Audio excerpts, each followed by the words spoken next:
Learn how to improve your backstroke stroke technique for a faster, more efficient swim. A faster arm stroke doesn't always improve your swimming speed. Longer, efficient strokes are always better than shorter, aggressive movements. Your hand entry should be relaxed and in line with your shoulder, with your little finger entering the water first. Your hand continues to travel downwards until the opposite shoulder rotates out of the water. The depth that your hand travels to will depend on your strength, stability, and feel for the water.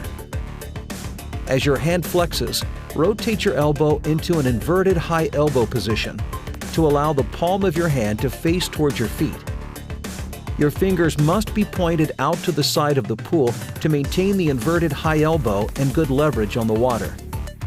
Moving into the pull phase of the arm stroke, your powerful chest and shoulder muscles take over and should start to pull the water downwards in the direction of your feet, initiating your propulsion. Keep your palm facing towards your feet, with your wrist fixed and in line with your forearm, whilst maintaining an inverted high elbow.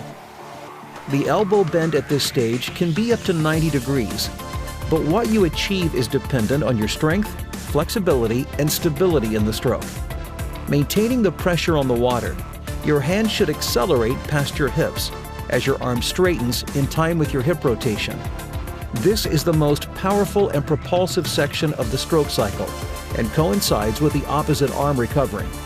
When viewed from beneath, your hand path will be a shallow S shape as it moves through the stroke.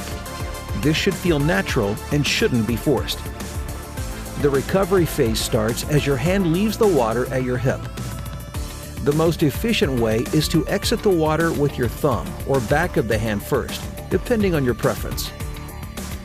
This will be shoulder-led, initiated by the rotation of your hips. On the first part of the recovery, your hand must be relaxed and in line with your shoulder, with the arm perpendicular to the water surface pointing up to the ceiling. To maintain an effective body rotation, ensure that your armpit is clear of the water on your recovering arm. The second part of the recovery is initiated as your hips rotate back to the other side and coincides with your palm rotating outwards and dropping into the water, little finger first. Your arm should enter the water in line with your shoulder, keeping it close to your head. Timing of the arm stroke is important to consider for an effective stroke. As one hand enters the water, the opposite hand exits, which coincides with the hip rotation within the stroke cycle. Power paddles or finger paddles can be used to help you focus on improving the positioning of your hands as they enter the water.